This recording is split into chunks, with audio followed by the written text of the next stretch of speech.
Hello friends, welcome back to my channel. मैं हूँ दीक्षा और आज के वीडियो में मैं बात करने वाली हूँ कि मुझे कल ही किसी ने कमेंट करके कहा था कि दी महादेव मेरे सपने में आते हैं।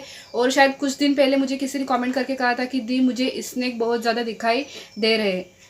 तो इस सब का क्या मीनिंग है? देखिए, आपको चाहे महादेव आपके सपने में आ रहे हो, काली माँ सपने में आ रहे हो, कोई भी ईश्वर, कोई भी भगवान जिनको आप मानते हैं या फिर नहीं भी मानते, इतनी पूजा पाठ आप नहीं भी करते, लेकिन वो अब आपके सपने में आना शुरू हुए हैं। चाहे राधा कृष्ण हो या फिर गणपति बप्पा हो या फिर स्नेक्स आपको दिखाई दे रहे हैं, भगवान से जुड़ी हुई, यूनिवर्स से जुड़ी हुई कोई भी ऐसी चीज़ या फिर ऐसे आपको दिखाई दे रहे हैं, तो ये तो सबसे अच्छी बात है, सबसे अच्छा साइन है, सबसे पॉजिटिव साइन है।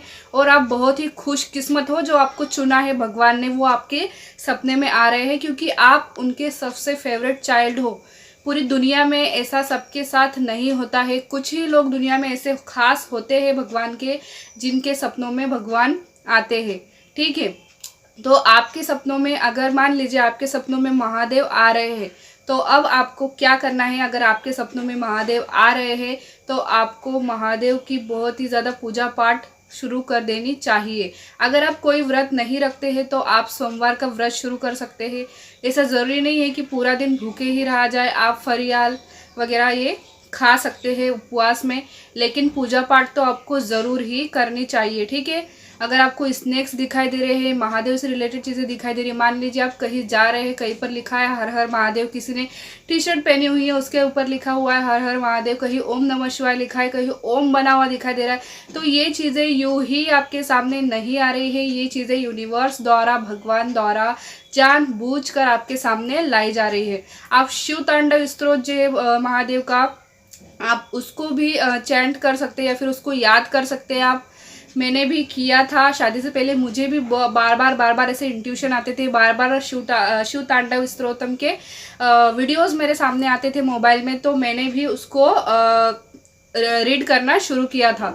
ठीक है, तो अगर इस प्रकार की चीज़ें आपके साथ हो रही है, चाहे माँ काली की आपको ड्रीम आ रहे हो या फिर उनसे रिलेटेड चीज़ें आपको आसपास दिखाई दे रही हो, कोई कह रहा हो कि माँ काली के उपवास करने से ये मनोकामना पूर्ण होती है, तो आप लोगों की बातों को गौर से सुनिए, वो ऐसा क्यों कह रहे हैं और आप ही के सामने आकर ऐसा क्यों कह रहे हैं, ऐसी वाली न्यूज़ आप ही को क्यों मिल रही है। कोई ना कोई रीज़न होता है, हर बात के पीछे कोई ना कोई रीज़न ज़रूर होता है। तो आप बस देखिए कि इस प्रकार के साइन आपको क्यों मिल रहे हैं और उन साइन पर आप वर्क करना शुरू कीजिए।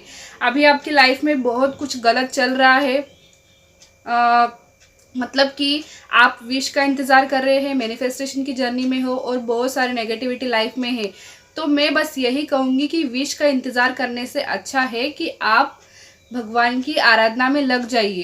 ठीक है, बहुत सबसे ज़्यादा अच्छा होता है कि हम कुछ ना करने के बजाय बस भगवान की आराधना करें, उनसे प्रार्थना करें और उनको जितनी भी लव वाइब्रेशंस हम गॉड को दे सकते हैं उतनी ज़्यादा दे। तो बस यही करना है। और अगर आपको सारे साइन इनके दिखाई दे रहे हैं, स्नेक वगैरह ये सब दिखाई दे रहे हैं आपको, तो बहुत अच्छी बात है। बस खुश रहिए कि आप बहुत लकी हो जो आपको ये सब चीज़ें दिखाई दे रहे हैं। सो आई होप आपको समझ में आ चुका होगा कि इस प्रकार की चीज़ें जानबूझकर आपके सामने लाई जा रही है। तो मिलेंगे अगले वीडियो में, तब तक के लिए अपना ध्यान रखिएगा। Bye bye.